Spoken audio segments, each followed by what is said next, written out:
முச்சங்கம் வளர்த்த மொழி தேனினும் இனிய மொழி செமொழி எனும் அகிடம் சூடிய சிறந்தே பிறந்த மொழியாகிய எம் தாய்மொழியாம் செந்தமிழ் மொழிக்கு முதற்கண் வணக்கத்தையும் மற்றும் அனைவருக்கும் எனது மூத்தான வணக்கத்தையும் தெரிவித்துக் கொள்கிறேன். அகிம்சை வழி கிடைத்த அன்பு திருநாள், அடிமை சங்கிலியை உடைத்த அற்புத நாள், வெள்ளையனை வெளியேற்றி வெற்றி பெற்ற பெருநாள், சுதந்திர காற்றை சுகமாய் சுவாசித்த நன்னாள். இன்று நம் பள்ளியில் நாட்டின் 78வது சுதந்திர தினத்தை கொண்டாட இருக்கின்றோம். சுதந்திர தின விழாவின் முதல் நிகழ்ச்சியாக தமிழ் தாய் வாழ்த்து. Attention, தமிழ் தாய் வாழ்த்து.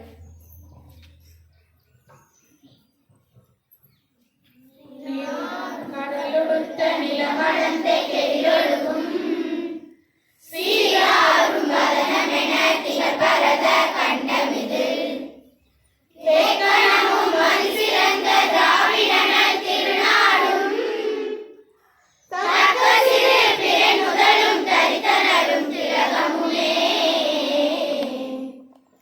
ஆத்திரக வாசனை போல் அனைத்துலகும் இன்பமுற எதிசையும் புகழ் மணக்க இருந்த பெரும் தமிழனங்கே தமிழனங்கே உன் சீரிழமை சிறந்திறந்து செயல் மறந்து வாழ்த்துதுமே வாழ்த்துதுமே வாழ்த்துதுமே.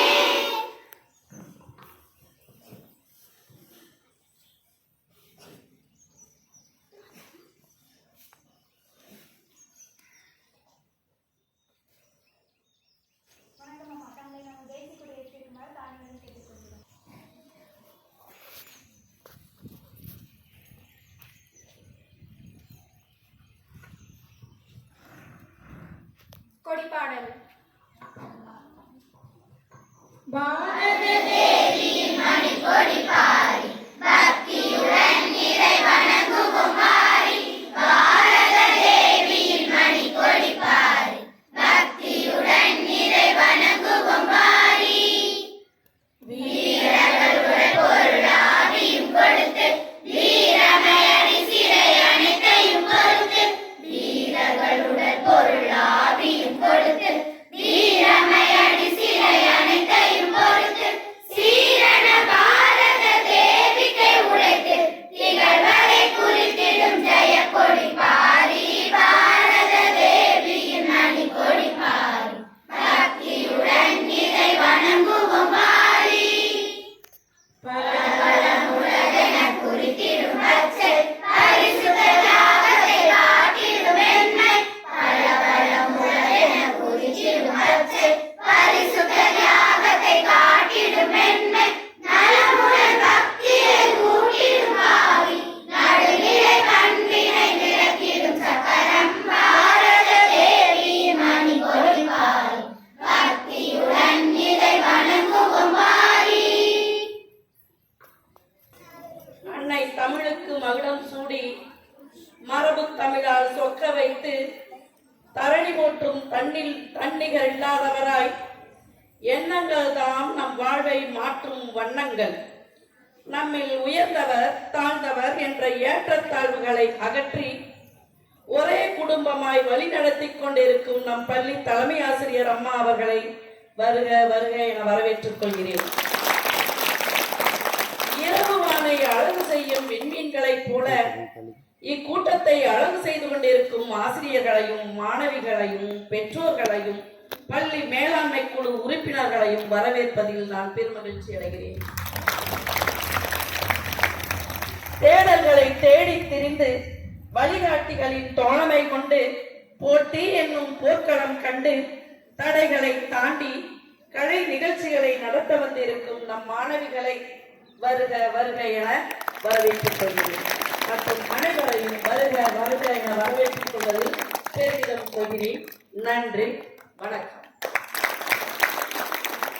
அடுத்த நிகழ்வாக 78வது சுதந்திர தின விழாவை தலைமையேற்று நடத்தி நம் பள்ளியின் வளர்ச்சிக்காகவே அயராது உழைத்துக் கொண்டிருக்கும் நம் பள்ளி தலைமை ஆசிரியர் அம்மா அவர்களை தலைமை உரை ஆற்ற அன்புடன் அழைக்கின்றேன்.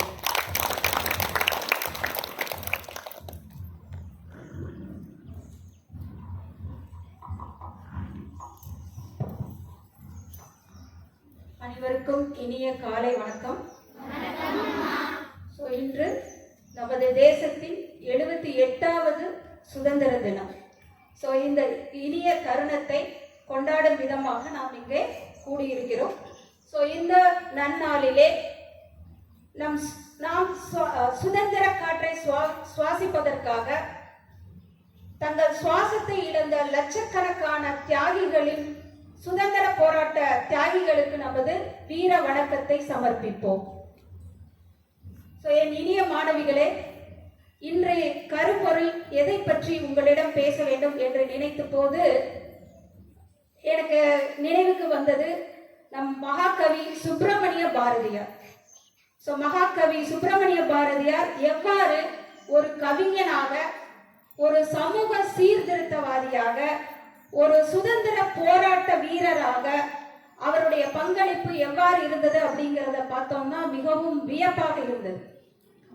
நம்மளுடைய இந்திய நாடு எடுத்துட்டோம் அப்படின்னா மிகவும் வளமான நாடு, அனைத்து வளங்களும் நிறைந்த நாடு, மிகவும் புகழ் மேலோங்கி இருந்த நாடு. அத்தகைய இந்திய நாட்டிலே ஆங்கிலேயர்கள் ஒவ்வொரு நாடாக வலிமைப்படுத்திக் கொண்ட போது நமது இந்தியாவுக்கு கிழக்கிந்திய கம்பெனி அப்படிங்கிற பெயர்ல நம்ம இந்தியாவில் ஊடுருவி வந்தோம். அப்போ எப்படி இருந்தது அப்படின்னு சொன்னா, நிலைமை மக்களிடையே பல்வேறு வேறுபாடுகள் இருந்தது. மக்களிடையே பார்த்தோம்னா பலதரப்பட்ட வேறுபாடுகள், பிரச்சனைகள், ஒருவருக்கு ஒருவர் அடித்துக் கொள்ளும் நிலை, ஜாதி பிரச்சனை, மத பிரச்சனை, அடுத்து இன பிரிவினை, இந்த மாதிரி பல்வேறு விதமான நிகழ்வுலாம் நம்ம மக்கள் பிளவுபட்டிருந்தனர், ஒற்றுமை இன்றி இருந்தனர். தங்களுக்குள்ளாக என்ன ஆயிடுச்சு அப்படின்னா, ஒருவருக்குள்ள ஒருவர் அடித்துக் கொண்டு தங்களே தன் கண்ணை குத்திக் கொள்வது போல அந்த மாதிரி ஒரு நிலைமை அப்போ இருந்தது. அந்த காலகட்டத்திலே தோன்றியவர் தான் மகாகவி சுப்பிரமணிய பாரதி. பாரதி அப்படிங்கிற பெயர் எட்டயபுரம் மன்னர் அவருக்கு வழங்கினது. ஒரு 11 வயதிலேயே அவர் கவி பாடும் திறமை பெற்றவராக இருந்தார். அப்ப ஒரு சாதாரண உயிரினங்கள் கூட எப்படி இருக்கும் அப்படின்னா, இப்போ ஒரு ஆடு எடுத்துக்க, மாடு எடுத்துக்க, எப்படி இருக்கும்? அவுத்து விட்டா போதும், எப்படி என்ன ஆகும்? ஓடுமா? என்ன மாதிரி அதுக்கு ஒரு நினைப்பு இருக்கும்? தன்னை தான் போக்குல இருந்தா நல்லா இருக்கும், ஒரு சுதந்திரமாக சுற்றி திரிய வேண்டும் அப்படிங்கிற எண்ணம் ஒரு ஆடு மாடுகளுக்கு கூட இருக்கும். ஆனா அந்த காலகட்டத்துல மக்களுக்கு எப்படி இருந்தாங்க அப்படின்னு சொன்னா, அந்த மாதிரி ஒரு விடுதலை இருக்கணும், ஒரு சாதாரண ஒரு அனிமல்ஸ், ஒரு விலங்குகளுக்கு இருக்கிற நினைப்பு கூட ஆறறிவு மிக்க, பகுத்தறிவு மிக்க மனிதர்களுக்கு இல்லாமல் இருந்தது. அந்த விடுதலை பெற வேண்டும், சுதந்திரம் பெற வேண்டும், சுதந்திரத்தோட இருக்கணும் அப்படிங்கிற எண்ணம் மக்களுக்கு இல்லாமல் இருந்த காலகட்டத்திலே தோன்றியவர் தான் மகாகவி சுப்பிரமணிய பாரதி. அவர் என்னன்னு சொல்லலாம் அப்படின்னு சொன்னா, நீடு துயில் நீக்க பாடி வந்த நிலா அப்படின்னு சொல்லலாம். அது நீடு துயில் நீக்க பாடி வந்த நிலா அப்படின்னா என்னன்னா, அதாவது மக்கள்லாம் பாரதி என்ன பண்ணாருன்னா, தூங்கி கிடந்த மக்களை தட்டி எழுப்பினார். விடுதலை வேட்கை வேணும், விடுதலை உணர்வு வேணும் அப்படிங்கிற தூங்கி கொண்டு இருந்த மக்களை தட்டி எழுப்பியவர் மகாகவி பாரதி. அதனாலதான் என்ன சொல்றாங்க, நீடு துயில் நீக்க பாடி வந்த நிலா அப்படின்னு சொல்றாங்க. அவருடைய தெளிவான சிந்தனைகள் எப்படி இருந்ததுன்றத பார்த்தோம் அப்படின்னா, அவர் இந்திய தேசமானது எப்படி இருக்க வேண்டும் அப்படின்னு அவர் சொன்னார். இந்திய தேசம் எப்படி இருக்க வேண்டும் அப்படின்னா, அவர் சொன்ன இந்த வரிகளே போதுமானதாக இருக்கு. பாரதத்தை ஒரு சமுதாயம் சொல்றாரு. பாரத சமுதாயம் 30 கோடி ஜனங்களின் சங்கம் அப்படின்னு சொல்றார். அவருடைய வார்த்தைகள் பாரு, பாரத சமுதாயம் 30 கோடி மக்களின் சங்கம். அப்படின்னா என்ன? ஸோ அதாவது இந்த சங்கத்தில் இருக்கக்கூடிய அனைத்து வளங்களும் அனைவருக்கும் பொதுவானது. ஸோ இந்த இந்தியாவில் இருக்கக்கூடிய அனைத்து வளங்களும் என்ன சொல்றாரு? அனைவருக்கும் பொதுவானது அப்படின்னு சொல்றாரு. ஸோ எல்லாரும் ஓர் குலம், எல்லாரும் ஓர் இனம், எல்லாரும் இந்நாட்டு மன்னர் அப்படின்னு சொன்னார். அப்படின்னா என்ன? அப்ப அந்த காலத்திலேயே அவர் சொல்லியிருக்கிறார். ஒரு பொது உடைமையை அவர் அந்த வார்த்தைகள்ல கொடுத்திருக்கிறார். ஒரு பொது உடைமை கோட்பாடு யாருமே விளக்க முடியாது. சோ அதை இவர் சொன்னார். எல்லாரும் ஓர் இனம், எல்லாரும் இந்நாட்டு மன்னர் அப்படின்னு சொல்லிட்டு. நீங்க உனக்கு தெரியும், சயின்ஸ்ல படிச்சிருப்பா புவியீர்ப்பு விசை இல்லையா? சோ என்ன பண்ண? புவியீர்ப்பு விசை அந்த ஒரு சக்தி தான் உலகத்தையே என்ன பண்ணிட்டு இருக்கு? இயக்குது இல்லையா? சோ புவியீர்ப்பு விசை எப்படி பொருள்களிடையே இருக்குது இல்லையா? சோ அந்த புவியீர்ப்பு விசை எவ்வாறு இந்த உலகை இயக்குகிறதோ அந்த ஒற்றை விசை, அதை போல தேசப்பற்று என்ற ஒரு அடிப்படை உணர்ச்சி தான் நாட்டை வளமானதாக கட்டமைக்கும் அப்படின்னு அவர் சொன்னார். சோ தேசப்பற்றுன்னு ஒண்ணு இருக்கணும், நாட்டுப்பற்று. சோ அது கண்டிப்பா உங்களுக்கு எல்லாம் இருக்கு. அதனாலதான் இன்னைக்கு நீங்க எல்லாரும் இன்று இந்த சுதந்திர தின நாளை கொண்டாட வந்திருக்கிறீர்கள். உண்மையிலே உங்கள் அனைவருக்கும் நாம் இந்த நேரத்திலே வாழ்த்துக்களை தெரிவித்துக் கொள்வோம். தேசப்பற்று, இதுதான் நாட்டுப்பற்று. நைட்டு பூரா மழை பெஞ்சது, விடிய விடிய மழை பெஞ்சது. எப்படி நம்ம ஸ்டூடெண்ட்ஸ் எல்லாம் வரப்போறாங்க, இன்னைக்கு அவங்களுடைய தேசப்பற்று எப்படி இருக்குன்னு பார்க்கலாம்னு நினைச்சேன். பரவாயில்ல, நிறைய மாணவிகள் அனைவரும் வந்திருக்கிறீங்க. உண்மையிலே உங்களுக்கு வாழ்த்துக்கள். தேசப்பற்று இது ஒண்ணுதான் நாட்டை வளமானதாக மாக்கும் அப்படின்னு சொன்னார். எப்படி இந்த தேசத்தை அவர் உயர்ந்ததாக அவர் எண்ணி இருக்கிறாரு அப்படின்னு சொல்லி பார்ப்போம். அவர் அவர் அந்த வார்த்தைகள் அவர் பாடின கவி வரிகள் பார்த்தோன்னா, செந்தமிழ் நாடு என்னும் போதினிலே தேன் இன்ப தேன் பாயுது காதினிலே அப்படின்னு சொன்னார். அடுத்தது, என் தந்தை வாழ்ந்த நாடு, என் தந்தை வாழ்ந்த நாடு அப்படின்னு சொல்ற இந்த பேச்சை கேட்கும் போதே நமக்கெல்லாம் என்ன இருக்கு அப்படின்னு சொன்னா, ஒரு புதுமையான ஒரு சக்தி பிறக்கு இல்லையா? சோ என் தந்தை வாழ்ந்த நாடு அப்படின்னு கேட்கும் பொழுது ஒரு புதுமையான சக்தி பிறக்குது. சோ நம்ம தேசத்தை பற்றி நாம் எப்படி இருக்கணும்? உயர்ந்த எண்ணங்களை கொண்டிருக்க வேண்டும் அப்படிங்கிற, தேசத்தை பற்றி உயர்ந்த எண்ணங்களை நாம் அனைவரும் கொண்டிருக்க வேண்டும் அப்படின்னு சொல்றார். சில இது பார்த்தோம் அப்படின்னா, இப்ப உலக பொதுமறை என திருக்குறள் இல்லையா? உலக பொதுமறை திருக்குறள். சோ இதனை இயற்றிய வள்ளுவனை உலகிற்கு அளித்து வான்புகழ் கொண்ட தமிழ்நாடு அப்படின்னு சொல்றாரு. சோ நம் நாட்டை எப்படி புகழ்கிறாரு பாரு. உலக பொதுமறை திருக்குறள், அதனை இயற்றிய வள்ளுவனை உலகிற்கு அளித்து வான்புகழ் கொண்ட தமிழ்நாடு அப்படின்னு சொல்லிட்டு அவர் சொல்றார். சோ எல்லாருமே நமது தேசத்தை பற்றிய ஒரு உயரிய எண்ணம் இருக்க வேண்டும் அப்படின்னு சொன்னார். அடுத்து பாத்தீங்கன்னா அவருடைய வரிகள், அவரை என்ன சொல்லலாம் அப்படின்னா, ஒரு தேசிய கவி அப்படின்னு சொல்லலாம். விடுதலை கவி, தேசிய கவிஞர் அப்படின்னு ஏன் சொல்றாங்க அப்படின்னு சொன்னா, அந்த விடுதலை போராட்டத்துல மக்களுக்கு எல்லாத்தையும் ஒருங்கிணைக்கணும், ஒரு ஒற்றுமையை ஏற்படுத்த வேண்டும். அவருடைய எழுத்துக்கள் மூலம் ஒரு புரட்சி, அனைவரையும் ஒன்றிணைப்பதற்காக அவர் எழுத்துக்களை பயன்படுத்தினார், கவிதைகளை பயன்படுத்தினார், நிறைய எழுதினார். அது எப்படி இருந்தது அப்படின்னு சொன்னா, அப்படியே பேனாவில் நெருப்பை ஊத்தி எழுதுனா எப்படி கனல் பறக்குமா எழுத்துக்கள்லாம், அது மாதிரி இருந்ததா கனல் பறக்கும் எழுத்துக்கள். சோ அப்ப அந்த அளவுக்கு ஒரு எழுச்சி மக்களிடையே ஏற்படுத்தினார் அவருடைய எழுத்துக்கள் மூலம். சோ அதனாலதான் அவர் என்னன்னு சொல்றாங்கன்னா தேசிய கவி அப்படின்னு சொல்றாங்க. சோ அவர் சொல்றாரு, எமக்கு தொழில் கவிதை, நாட்டுக்கு உழைத்தல், இமை பொழுதும் சோராதிருத்தல் அப்படின்னு சொல்றாரு. சோ அவருடைய பணி முக்கியமாக என்னவாக இருந்தது அப்படின்னு சொன்னா, பாரத ஒற்றுமை அவர் பணியாக இருந்தது. பாரத விடுதலை அவரது துணிவால் விளைந்தது. மகளிர் விடுதலை அவர் மனமாய் இருந்தது. ஆன்மீக விடுதலை அவருக்கு ஒரு அணியாய் அமைந்தது. சோ இதுதான் அவருடைய மக்களிடையே ஒரு தேசப்பற்று, ஒற்றுமை, விடுதலை பெற வேண்டும் என்ற வேட்கை, இதெல்லாம் தன்னுடைய பாடல்கள் மூலம் அப்படியே சுதந்திரத்தை மக்கள் உணர வேண்டும், பெற வேண்டும், அதற்கு மக்கள் ஒற்றுமையாக இருக்க வேண்டும் அப்படிங்கறத பாடல் வரிகள்ல சொன்னார். சில வரிகளை மட்டும் உங்களுக்கு நான் சொல்ல விரும்புறேன். அவருடைய எழுத்துக்கள்ல ரொம்ப ஒரு ஃபேமஸ் ஆனது என்ன அப்படின்னு சொன்னா, என்னது, வந்தே மாதரம். அப்படி கேட்டாலே என்ன ஆகும்? நமக்கு ஒரு உற்சாகம் பிறகுதா?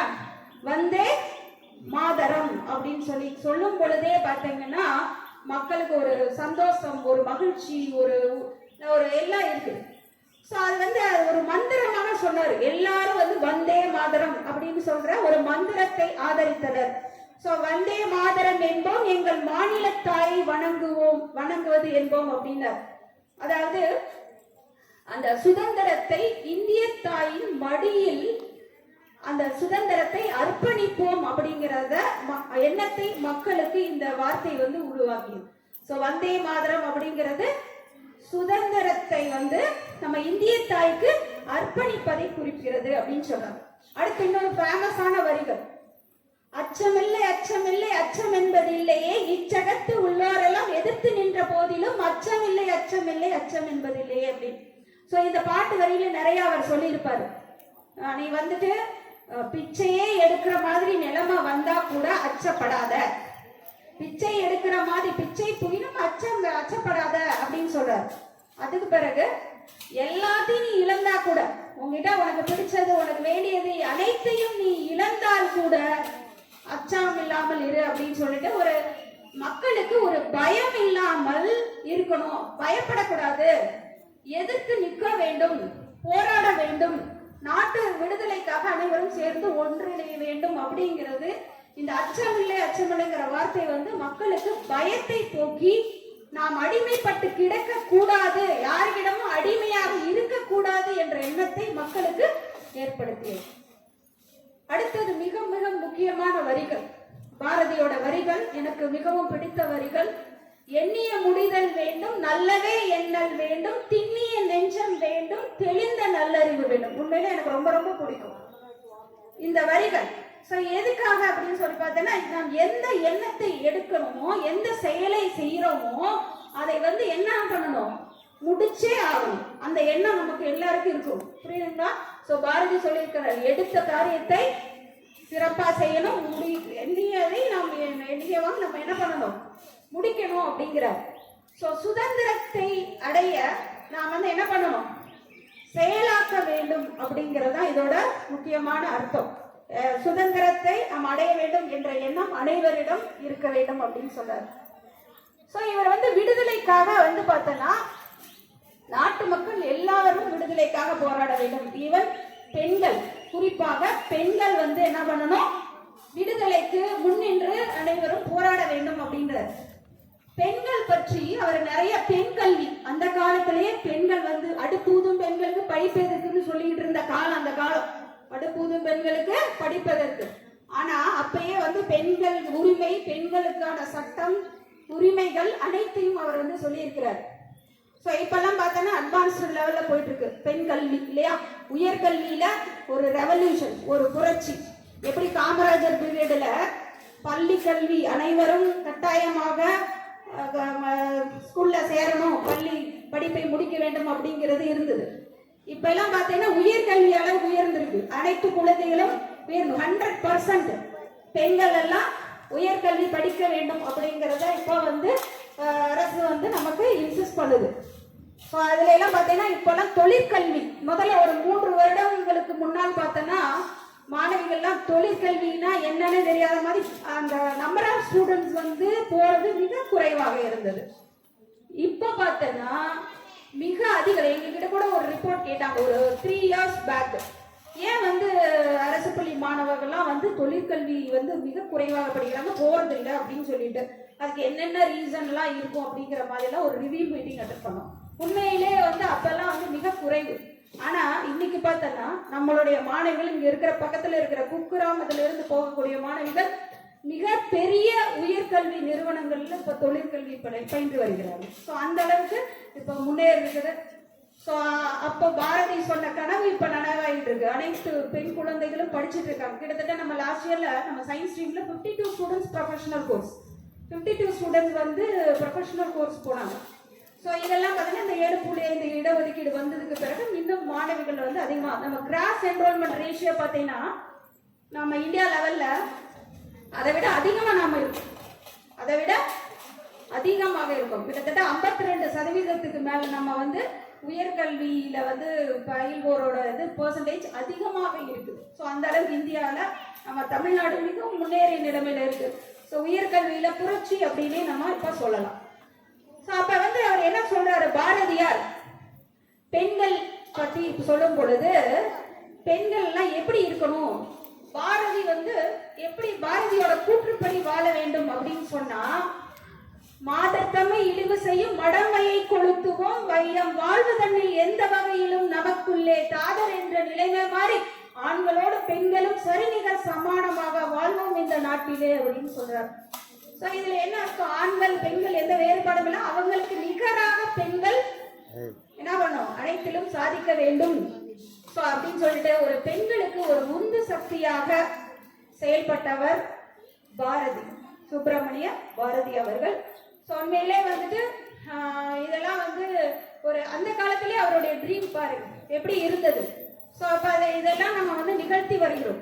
ஸோ அனைத்துலையும் இப்போ பார்த்தா விளையாட்டாக இருந்தாலும் சரி, அறிவியல் கண்டுபிடிப்புகளாக இருந்தாலும் சரி, அனைத்திலும் பார்த்தீங்கன்னா பெண்கள் வந்து இந்தியாவிலிருந்து பெரிய சாதனைகள். உயர்கல்வி எடுத்துட்டோம்னா பார்த்தோன்னா நம்ம இப்போதான் தரவரிசை போடுறாங்க, இந்திய தரவரிசை பட்டியல். ஸோ அதுல எல்லாம் பார்த்தீங்கன்னா நம்மளுடைய தமிழ்நாட்டு பல்கலைக்கழகங்கள் கல்லூரிகள்லாம் பார்த்தீங்கன்னா முதலிடத்துல இருக்கு. நம்ம மெட்ராஸ் ஐஐடி பார்த்தோன்னா இந்தியாவிலே வந்து தொடர்ந்து 9வது முறை முதலிடத்துல இருக்கு. தொடர்ந்து 9வது முறை இன்ஜினியரிங் இதில் வந்து பார்த்தீங்கன்னா தொடர்ந்து 9 வருடங்களாக இந்தியாவிலே முதலிடத்தை பெற்றுள்ளது.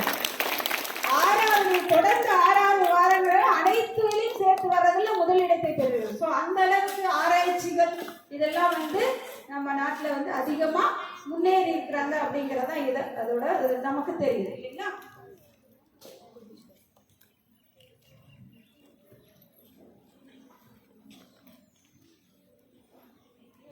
அடுத்து பார்த்தீங்கன்னா நமக்கு பாரதி வந்து நமக்கு ஏதாவது எந்த இடத்துலயாவது சொல்லி இருக்கிறாரா, நாம எப்படி இருக்கணும் அப்படிங்கிறத நான் ரிசர்ச் பண்ணி பார்த்தேன், ஒரு ஆராய்ச்சி பண்ணேன்.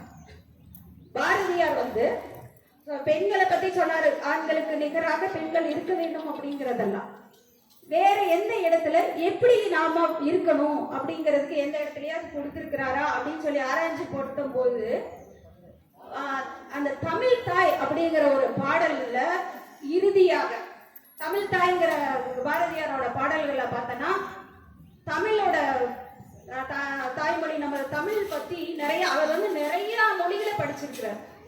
யாமறிந்த மொழிகளிலே தமிழ் மொழி போல் உண்டோ அப்படின்ற நிறைய சமஸ்கிருதம் ஹிந்தி எல்லாமே அவர் தெரியும். ஆங்கிலத்தில் புலமை பெற்றவர், நிறைய மொழிகளை படித்தாலும் அந்த தலைமை பிடிச்சி இழுத்தது எதுனா தமிழ் தான். தமிழ்ல தான் அவர் வந்து நிறைய அவருக்கு வந்து ஈடுபாடு, மிகவும் பழமை வாய்ந்த ஒரு தமிழ் மொழி பற்றி நிறைய சொல்லியிருக்கிறார். அவர் வந்து என்ன தமிழ் தாய் அப்படிங்கிற ஒரு பாடல் வரியில அந்த தமிழ் தாய் வந்து பாரதி கிட்ட பேசுற மாதிரி இருக்கும் அந்த வரிகள். அந்த வரிகளை எப்படி அவர் வடிவமைச்சிருப்பாரு அப்படின்னு சொன்னா, தமிழின் புகழினை அந்த பாடல் வரிகளிலே கொடுத்திருப்பாரு. கொடுத்துட்டு இறுதியா ஒரு வரி வந்து அந்த தமிழ் தாய் சொல்ற மாதிரி ஒரு வரிகள் இருக்கு. அந்த வரி நான் ஆராய்ச்சி பார்த்தேன். பாரதியாரோட கவிதைகள்லாம் ஸ்டடி பண்ணும் பொழுது இந்த வரிகள்ல வந்து நாமெல்லாம் எப்படி இருக்கணும் அப்படிங்கிறத வந்து அவருக்கு வந்து தெளிவுபடுத்தி இருக்கிறாரு அந்த காலத்திலேயே.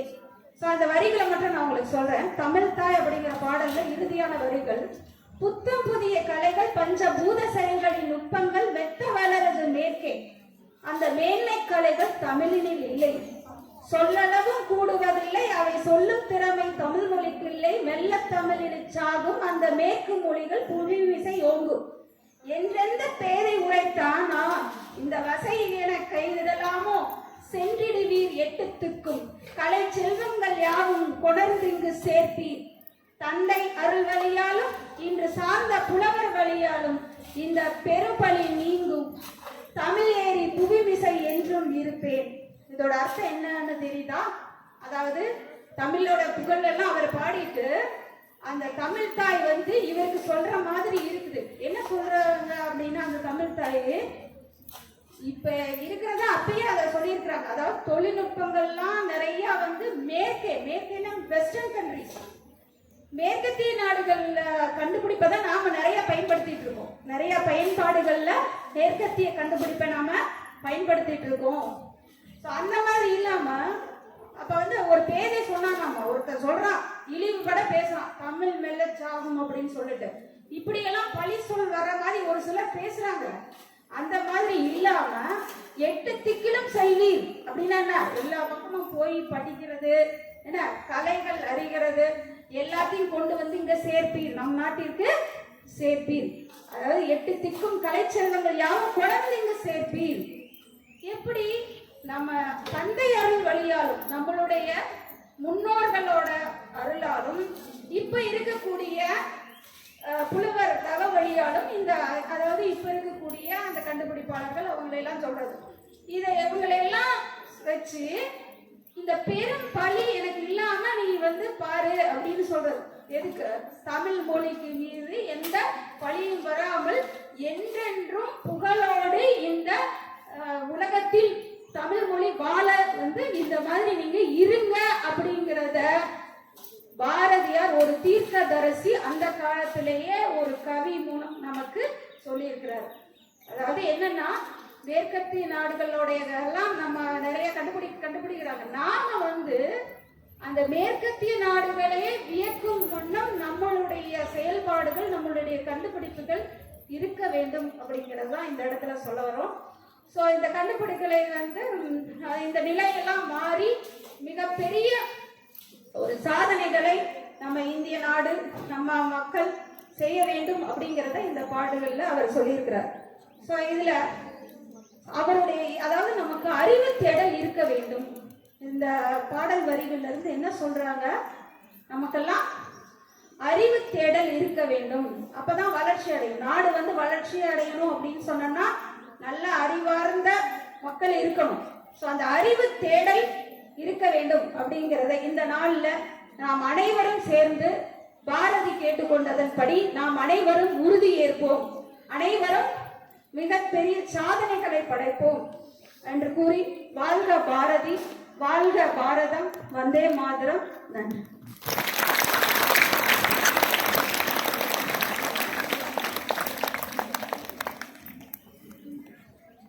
விடுதலை திருநாள், சுதந்திர திருநாள் பற்றி சிறப்பாக உரையாற்றிய நமது பள்ளி தலைமை ஆசிரியர் அம்மா அவர்களுக்கு நன்றியை தெரிவித்துக் கொள்கிறேன். சுதந்திர வரலாற்றை நினைவில் வைப்போம், தேசிய கொடியை நெஞ்சில் சுமப்போம், நாட்டுப்பற்றை உணர்வில் வளர்ப்போம் என்று பேச வருகிறார் நம் பள்ளியின் உதவி தலைமை ஆசிரியர் திருமதி AP அரியநாயகி அம்மா அவர்கள்.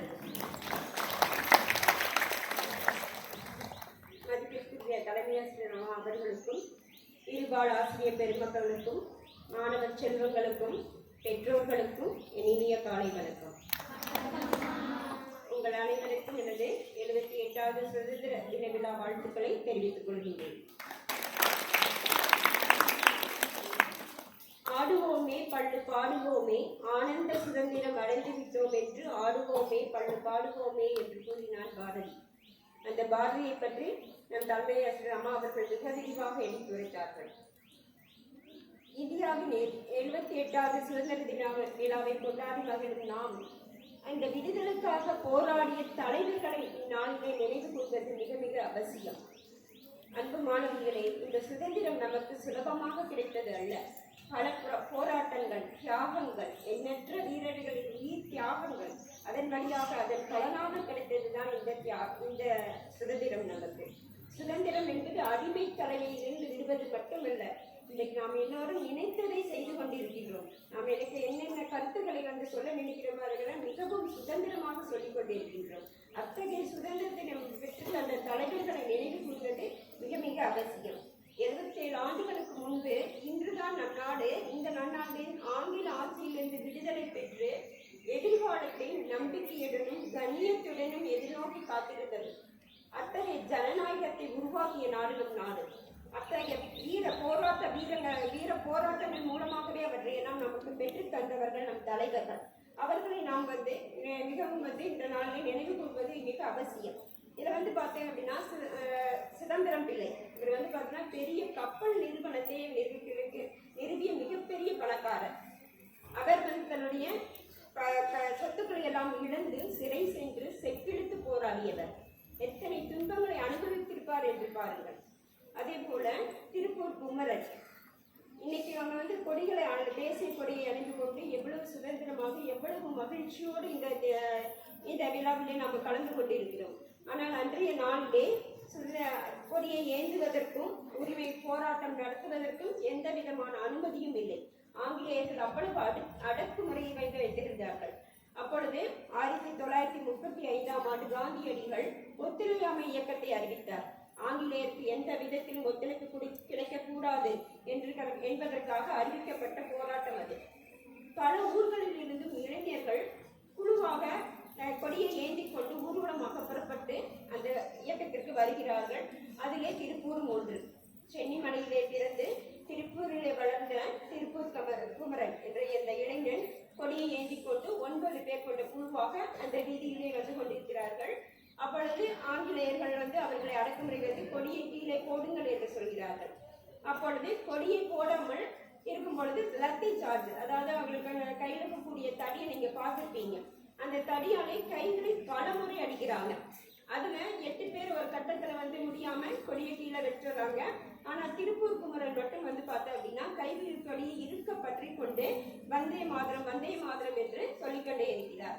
இதை பார்த்து ஆங்கிலேயர்களுக்கு வெறி வருகிறது. மண்டையிலேயே வந்து ஒரு மிகோங்கி தலையிலே ஒரு அடி போடுகிறார்கள். மண்டை விழுந்து மூளை சிதறுகிறது. எண்ணி பாருங்கள் எவ்வளவு வேதனை. அந்த வேதனையிலும் தன்னுடைய கையில் இந்த கொடியை இருக்க பற்றி கொண்டு கீழே விழுந்து இறந்து விடுகிறார். 4 நாட்கள் யாருமே வந்து அவருடைய உடலை வந்து வாங்கவில்லை. பயம். உற்றார் உறவினர்கள் எல்லாருக்கும் ஆங்கிலேயர்கள் கொடுமைப்படுத்துவார்கள் என்ற பயம். 4 நாட்கள் கழித்து கூலி பிணமாக 4 பேர் தூக்கிறது கூட ஆட்கள் இல்லை. கூலியில வச்சு அவருடைய பிணத்தை எடுத்துட்டு போய் அங்கே இருக்கக்கூடிய ஊழியர்கள் தான் அந்த இறுதி சடங்கை வந்து செய்கிறார்கள். திருப்பூர் குமரனுக்கு எந்த ஒரு இது அவருக்கு இந்த உறுதியை கொடுத்தது? அவர் கண்ட தேசப்பற்று இதுதான் வந்து அவரை வந்து இவ்வளவு உறுதியாக வந்து இருக்க செஞ்சது. அதே மாதிரி அந்தமான்ல ஒரு சிறை இருக்கு. அந்த சிறை வந்து நம்ம போனா கூட வந்து பார்க்கலாம். அந்த சிறையில வந்து பார்த்தா அந்த அதனுடைய கட்டமைப்பு மிகவும் வித்தியாசமானது. அதுல ஒரு அறையில் இருக்கக்கூடிய கைதிகள் மற்ற அறையில் இருக்கக்கூடியவங்கள பார்க்கவோ பேசவோ முடியாது. அங்க இருக்கக்கூடிய ஒரே ஒரு ஜன்னல் வழியாக அவங்க ஒரே ஒரு காட்சியை மட்டும்தான் பார்க்க முடியும். என்ன காட்சி அப்படின்னா தினமும் ஒருவரை தூக்கிலிடும் காட்சி. ஆங்கிலேயர்களுடைய அடக்குமுறை எப்படி இருந்திருப்பாரு? எப்படியாவது அவர்களை பயமுறுத்தி நம் நாட்டிலிருந்து அந்த விடுதலை போராட்ட உணர்வை வந்து சிதைக்கணும் அப்படிங்கறதுக்காக வந்து செய்யக்கூடிய முயற்சிகள். தூக்கிலிடும் பொழுது அவர்களுடைய உடல்கள் வந்து துடிக்கும், கை கால்கள் உதறும். அதையெல்லாம் பார்த்து பயப்படணும் அப்படிங்கறதுக்காக அந்த ஜன்னலை வடிவமைச்சிருக்காங்க. அதை வழியா பார்க்கும் பொழுது கூட அவங்களுக்கு பயம் வருமா அப்படிங்கிறது அவங்களுடைய எண்ணம். ஆனால் யாருமே அதை பார்த்து பயப்படாம தங்களுடைய சுதந்திர உணர்வுகளை மேலும் மேலும் கொஞ்சம் உறுதிப்படுத்தி கொண்டார்கள். இதெல்லாம் வந்து பாரதியார் தன்னுடைய கவிதைகள் வந்து சொன்னாரு. தண்ணீர் விட்டா வளர்த்தோம் சர்வேசா இப்பயிரை கண்ணீரால் காத்தோம் அப்படின்னு அந்த சுதந்திர பயிரை வந்து எழுச்சி மிகு பாடல்களால் வந்து உணர்வுகளை தட்டி எழுப்பியவர் பாரதியார். இப்படி வாங்கப்பட்ட சுதந்திரத்தை நாம் வந்து பேணி காக்கணும். நம்முடைய அதே மாதிரி பகத்சிங் பார்த்தேன் அப்படின்னா தூக்கிலிடுறதுக்கு ஒரு நாளுக்கு முன்னாடி கூட புத்தகத்தை மிக அமைதியாக படித்துக் கொண்டிருந்தார். தூக்கிலிட்டு தன்னுடைய கழுத்து எலும்புகள் முடியும் போது கூட வந்தே மாதரம் என்று சொல்லி அவருடைய உயிர் வந்து பிரிந்தது. இப்படிப்பட்ட சுதந்திரத்தை நாம் பேணி காக்க வேண்டும். நம்மளுடைய வண்ணமிகு கொண்டாட்டங்கள், பாட்டு, கவிதை, நடனம் அப்படிங்கிற அதோடு மட்டும் முடிந்து விடாமல் நம்மளுடைய தியாக வீரர்கள் செய்த போராட்டங்களையும் அவர்களை நினைவு கூர்ந்து பாராட்டும் விதமாக இந்நாள் அமைய வேண்டும். நீங்கள் அதற்காக பாடுபட வேண்டும். நாட்டின் முன்னேற்றத்திற்கு உங்களால் என்ன செய்ய முடியுமோ என்பதை சிந்தியுங்கள், செயல்படுங்கள். நன்றி.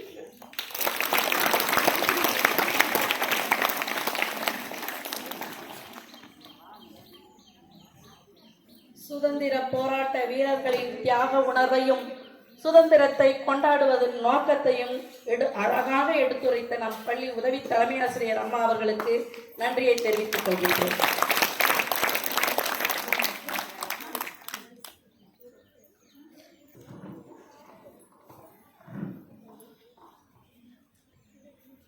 நமது மாணவிகள் சென்ற 2023-24ஆம் ஆண்டு பொதுத் தேர்வில் 10ஆம் வகுப்பு மற்றும் 12ஆம் வகுப்பு பொதுத் தேர்வில் முதலிடம் பிடித்த மாணவிகளுக்கு ஒவ்வொரு ஆண்டும் நமது பள்ளியில் வந்து SKM health and mind welfare charity trust மூலம் மாணவிகளுக்கான cash award.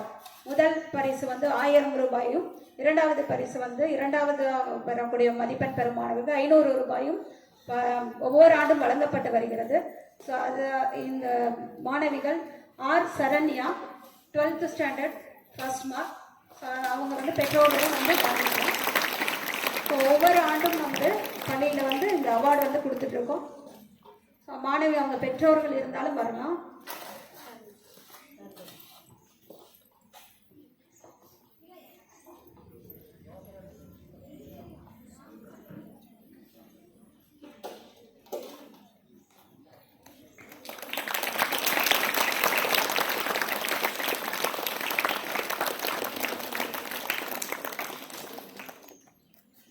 J Sukaina Begum முதல் மதிப்பெண்.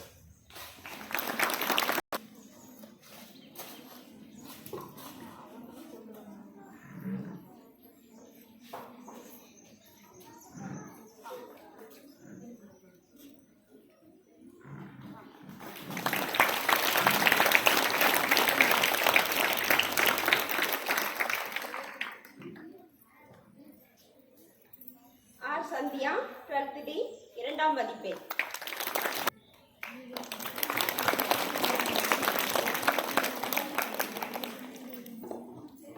ரெண்டு பேர் அக்கா தங்கச்சி, ரெண்டு பேர் first mark second mark. So இப்படி படிக்கணும். ஆனா போட்டி போட்டுட்டு யார் ஃபர்ஸ்ட் மார்க் வாங்குறது யார் செகண்ட் மார்க், அக்கா தங்கச்சின்னா இப்படி இருக்கணும். பெற்றோர்கள் பெற்றுக்கொள்ளுமாறு கேட்கிறேன்.